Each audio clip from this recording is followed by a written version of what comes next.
오늘 미국장 급등했습니다. 어제 제가 말씀드리려고 뽑아놨던 것 중에 말씀을 안 드린 게 있더라고요. 제가 시간이 길어가지고 서두른 바람에 놓쳤는데, 오늘 고용지표, 어제 고용지표를 얘기 안 드렸던 것 같아요.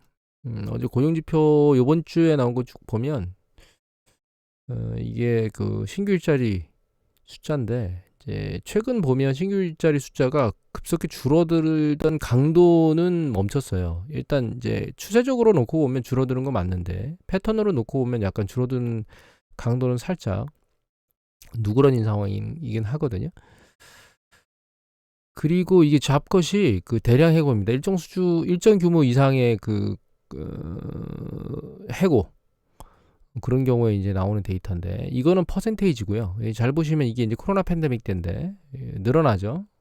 위로 퍼센테이지가 전년 동기 대비입니다. 이거. 근데 이렇게 보면 전년 동기 대비이기 때문에 느낌이 좀 없어서, 이게 이제 숫자로 표현되는 게 있어요. 이거는 퍼센트고, 얘가 숫자로 표시되는 거거든요. 이게 자꾸 숫자입니다. 실제로. 최근 뭐 대량 빅테크 기업들이 대량 해고들을 하고 있잖아요. 그런 숫자들이 이제 여기 다 포함되어 있겠죠. 여기 보면 추세적으로 늘어나고 있는 패턴이거든요. 이 경기 수축 국면에 이제 들어오면 그런 패턴이 있게 돼요. 이거 글로벌 금융위 때고 코로나 팬데믹 때입니다. 그런 현상이 일어나거든요. 선택을 하기 때문에 미국 기업들이.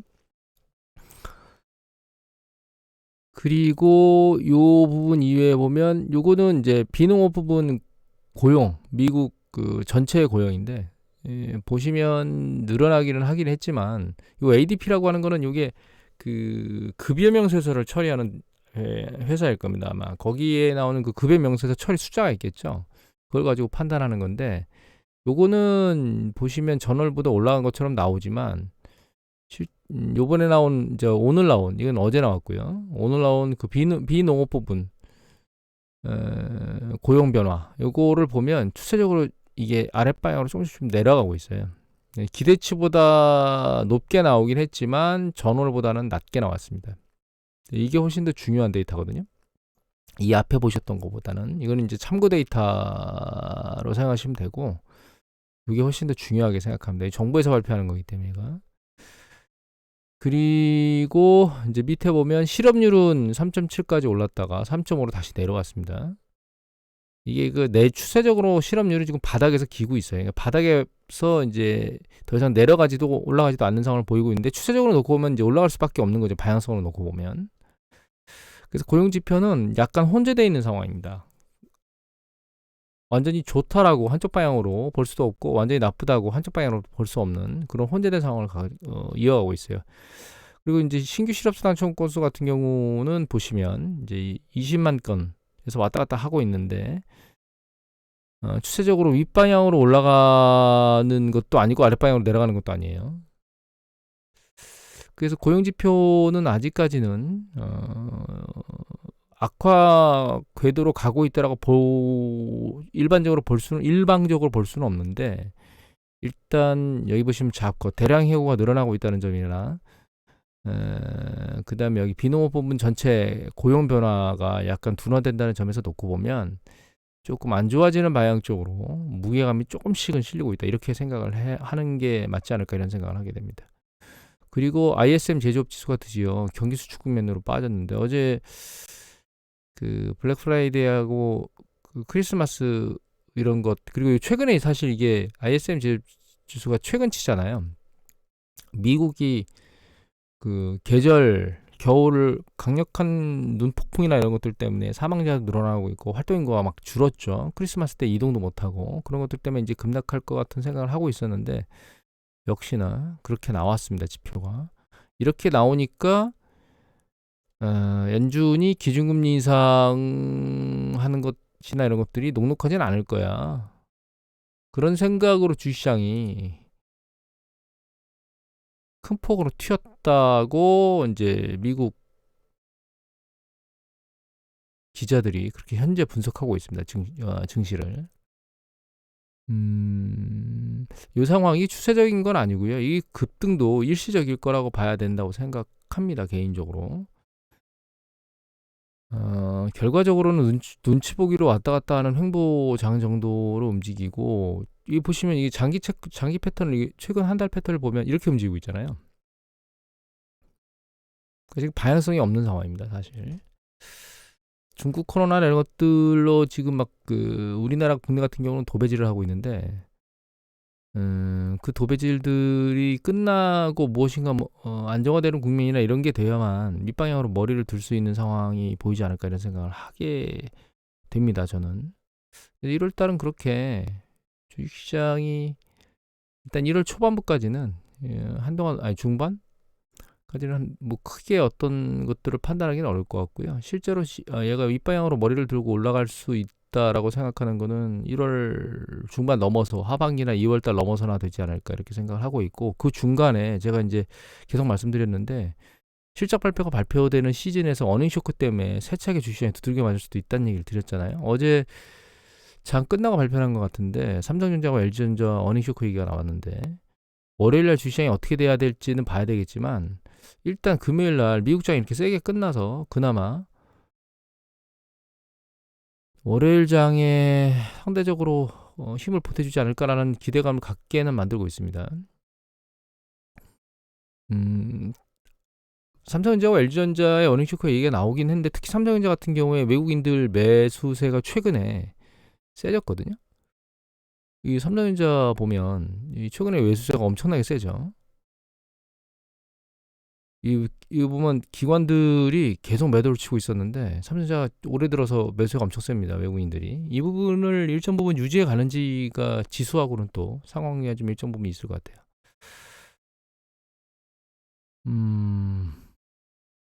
그리고 어제 말씀드린 것 중에서 10년 국채물 머리를 찍고 이제 아랫방으로 꾸물딱꾸물딱 내려갈 것 같은 느낌이 든다는 얘기를 드렸는데 하루 만에 4.5%나 빠졌어요. 일간 이렇게 많이 빠질 거라는 생각은 아예 안 했거든요.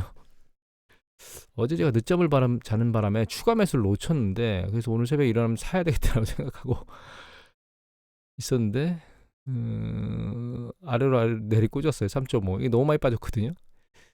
이 계속적으로 급락을 할 거란 생각은 안 하고 있습니다. 일정 부분 너무 과도하게 빠졌기 때문에 다시 살짝 머리를 들면 그때 사야지라는 생각을 현재는 하고 있습니다.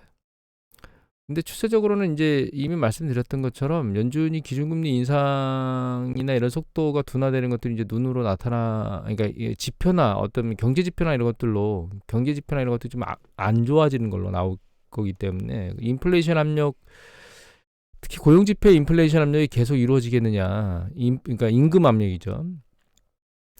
그런 것들이 아닐 거라고 생각하고 있기 때문에 이 10년국채 수익률 같은 경우는 윗방향으로 올라가기가 그렇게 녹록지는 않을 것 같고요. 경제지표가 안 좋아지게 되면 안전자산 선호도가 점점 늘어날 거기 때문에 결과적으로는 추세적으로 아랫방향으로 내려가겠지만 이제 이렇게 아주 빠른 속도로 단기간에 계속 반복적으로 내려갈 거냐, 그건 아닐 겁니다.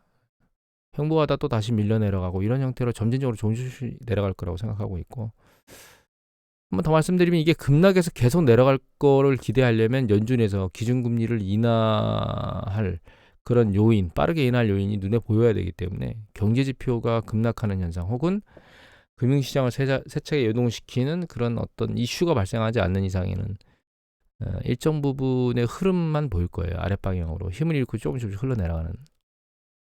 그 다음에 달러 인덱스가 어제 얘기 드렸는데 추세를 위로 바꾸는 거 아닌가라는 생각에 말씀을 드렸죠. 근데 오늘 아랫방향으로 그걸 다 까먹고 내려왔어요. 밑으로.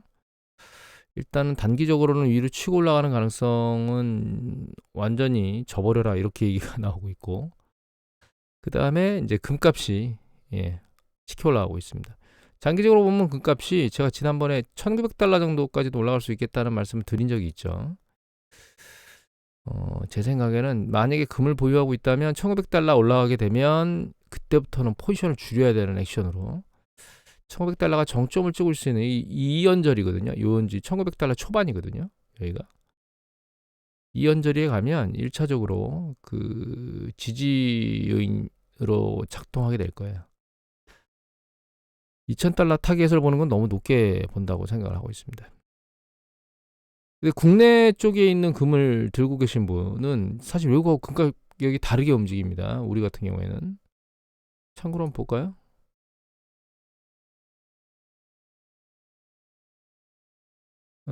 우리나라 금 가격은 이렇게 움직였거든요. 미국 금 가격은 여기에 정점을 찍고 추세적으로 이제 싼 고점을 찍진 못하고 이렇게 추세적으로 내려왔었어요. 내려왔다가 살짝 들렸다가 다시 내려왔거든요. 근데 우리는 이렇게 옆으로 개걸음을 치고 있기 때문에 국내 이 움직임이 외국하고 똑같이 움직이지는 않을 거예요.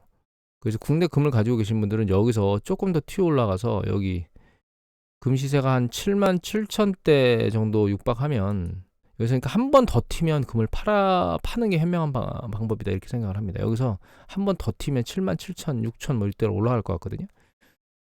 그러면 그때는 이제 금을 매도해야 되는 아마 이게 근데 이거 매도할 때 그 아까 말씀드린 금값이 온스당 1,900 정도? 온스당 1,900달러 정도까지 올라가면 그때 같이 매도하는 생각을 해봐야 되는 게 아닌가라는 생각을 합니다. 다음으로 볼게 지금 현재로서 오늘 특별하게 말씀드리는 건 이 정도가 단 것 같아요. 어제 상대 최근에 우리나라 주식시장이 올해 들어서 약간 반드시 3일 연속 그 강도가 좀 세거든요.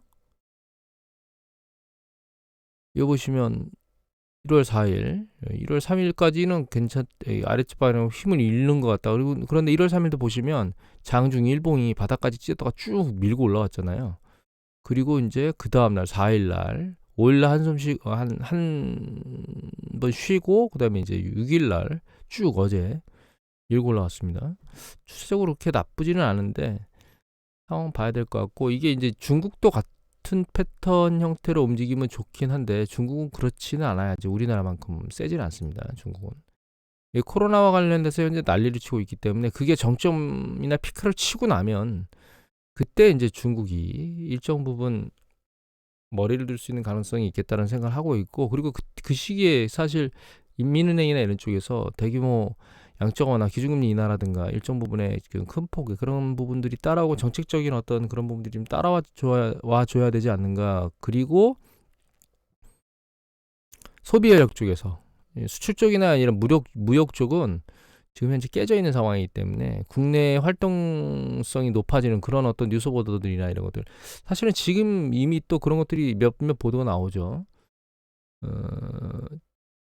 대규모 인파들이 몰려 있는 것들 코로나 상관없이 그런 것들도 나오고 있고 그게 이제 정점 피크로 지나고 나면 그런 보도들이 훨씬 더 많아지지 않을까. 그래서 경제나 주식시장의 긍정적인 이슈로 작동하는 그런 보도들이 나오게 되지 않을까 이렇게 생각하고 있습니다. 그래서 최근 보면 중국 그 코로나 팬데믹 관련돼서 최악의 상황이라고 하는 어떤 보도들이 나오잖아요. 그러면 그 최악의 상황이라는 보도를 여러분들이 읽으실 때 나쁜 방향으로 읽으시는 게 아니고 이게 최악이라는 얘기가 계속 쏟아져 나오면 이게 피크로 가고 있다는 뜻이거든요.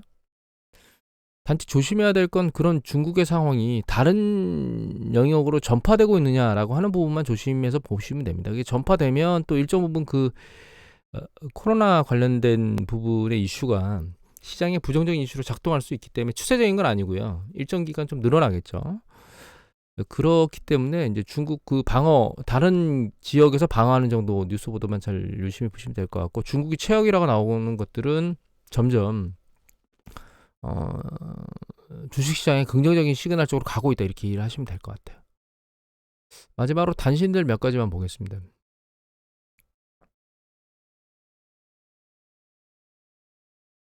이 어제 IRA 보조금 관련된 내용하고 전기차 점유율 관련된 건데 작년도에 전기차 점유율 판매한 게 현대차 그룹이 그 현대차하고 기아차 합해서 미국 내에서 3위를 차지했다고 나왔습니다. 2위가 포든가 그럴 거예요. 1위가 그 테슬라인데 72%까지 올라갔던 테슬라의 점유율은 65대로 떨어지고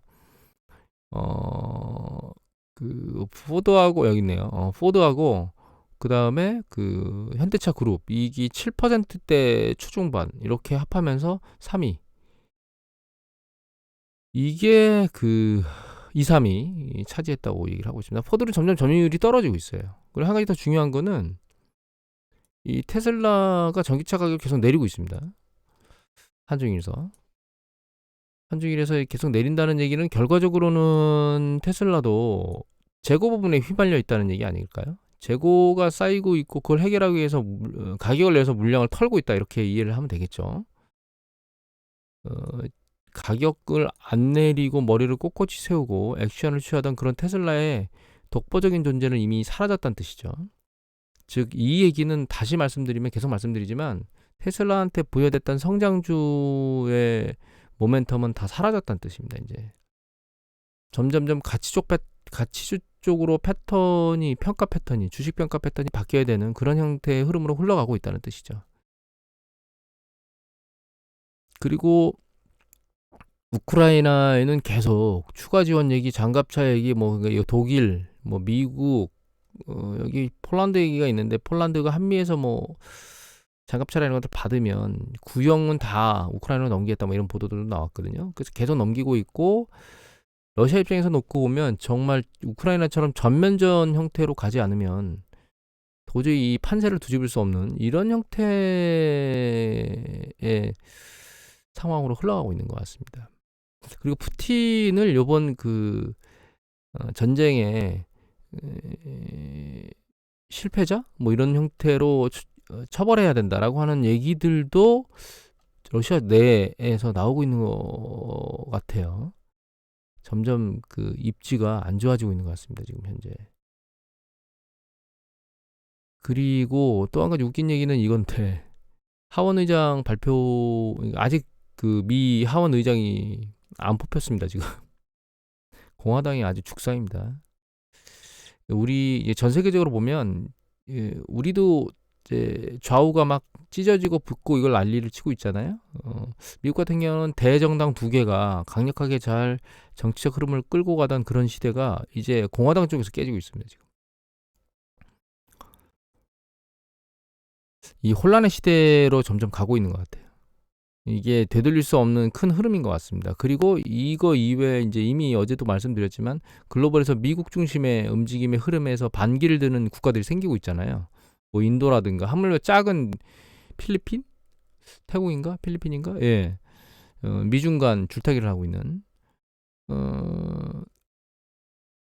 호주도 마찬가지고요.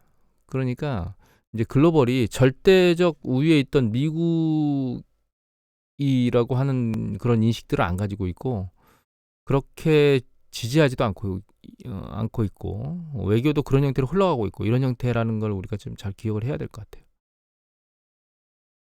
그 다음에 여기 보면 바이든이 이민 시스템 그러니까 즉각 추방을 하고 있는 걸 바이든이 일정 부분 확대하겠다고 얘기를 하고 있거든요. 그런데 이 보면 재선을 앞두고 이민 문제에 승부수를 던진다고 얘기를 했잖아요. 이 사람을 보면서 생각하는 게 이분이 상당히 노령이잖아요. 권력력은 한도 끝도 없다. 경제를 위대하게 일으켜 세운 박정희 대통령도 사실은 그것 때문에 안 좋은 말로를 겪었잖아요. 이 정치인들은 이 뽑아주는 사람이 잘 생각해서 뽑아줘야 됩니다. 이런 얘기를 하기 위해서 이거는 뽑아낸 거는 아니고요. 여기서 이제 이민 시스템 얘기가 나오잖아요.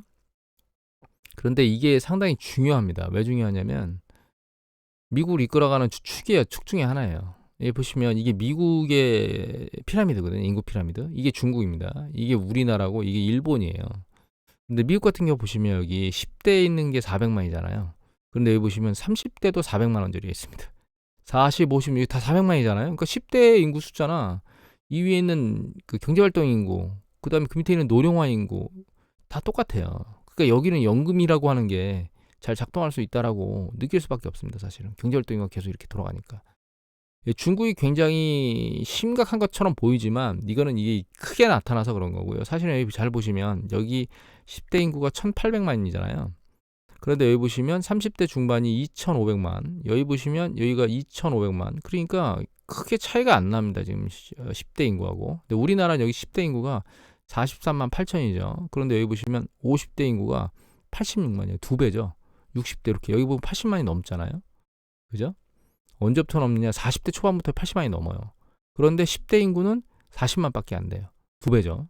일본 같은 경우 10대 인구가 100만입니다. 그런데 여기 보시면 30대 넘어서 50대로 올라가면 200만 대가 이제 좀 보이기 시작하죠. 여기 200만, 여기 200만. 그러니까 일본 인구도 놓고 보면 우리나라보다는 덜 심각한 것 같고, 우리나라는 지금 인구 구조 피라미드로 놓고 보면 가장 심각한 구역 안에 들어와 있습니다. 그래서 출산율을 높여야 되는데, 출산율 높이는 건 사실 녹록한 게 아닙니다. 특히 우리나라처럼 아이들 자녀에 목매고 사는 국가들 같은 경우에는, 특히 아시아 지역이 전체 다 포함되는 거죠. 이런 경우에는, 그 다음에 요새 젊은이들이 워라밸을 막 외쳐대고 있잖아요. 이런 상황에서 출산 인구를 급격하게 늘리는 거는 상당히 어려운 거예요. 미국이 이렇게 강력한 인구 피라미드 구조를 구축하고 있는 거는 사실은 이민자 때문에 그렇거든요. 그래서 우리나라도 이제 이민청 얘기를 윤 정부에서 얘기를 했는데, 경제적으로 어떤 경제 활동으로 좋은, 그러니까 우리가 단순히 외국인 노동자들을 받아들이는 게 꼭 경제적으로 좋은 것만은 아니면, 그러니까 생산성으로 부가가치를 늘리는 데 사용되는 노동력을 받아들여서 하는 건 좋은데, 그들이 벌어들인 그 금액은 다 그들 국가로 넘어가거든요. 많은 부분들이. 그러니까 부가 유출되는 거죠. 부가가치를 창출하긴 하는데 모두 다 우리가 가져가는 게 아니고 그 일부가 그 해당 국가들로 나가는 거예요. 근데 이민자를 받아들이게 되면 국내에서 살기 때문에 부가가치 창출되는 모든 것이 국내에서 다시 소진되는 거거든요. 그래서 우리나라도 외국인의 이민이나 이런 부분들에 대해서 좀 국민적 개선이나 이런 제도적인 거나 이런 것들을 잘 맞춰서 인구 구조 피라미드를 잘 맞춰주지 않으면, 사실은 지금 최근 뉴스 보도해 보니까 젊은이들은 국민연금에 대해서 아예 냉소적인 의견을 가지고 있는 것 같더라고요. 그런 부분들이 해결이 안 되면 결과적으로 국가가 유지되고 이끌어져 나가는데 그렇게 녹록치 않은 상황이 전개될 수도 있다, 이런 생각을 하기 위해서 이 기사는 제가 뽑아놓은 겁니다, 사실은. 그리고 극단적으로 나가는 사람은 경계해야 됩니다. 이런 사람들 잘라야 돼요. 뽑으면 안 됩니다. 혹시 왜 보면 출산하면 주택대출 원금을 탕감한다고 나경원, 이 정치인들이 막 헛소리를 해야 되는데, 이거 주택대출 원금을 탕감한다고요? 그 부실을 누가 떠안고 그 부분은 다 누가 감당한다? 저기 뭐야, 국민들의 세금으로 감당한다고요? 아니면 금융기관에서 감당한다?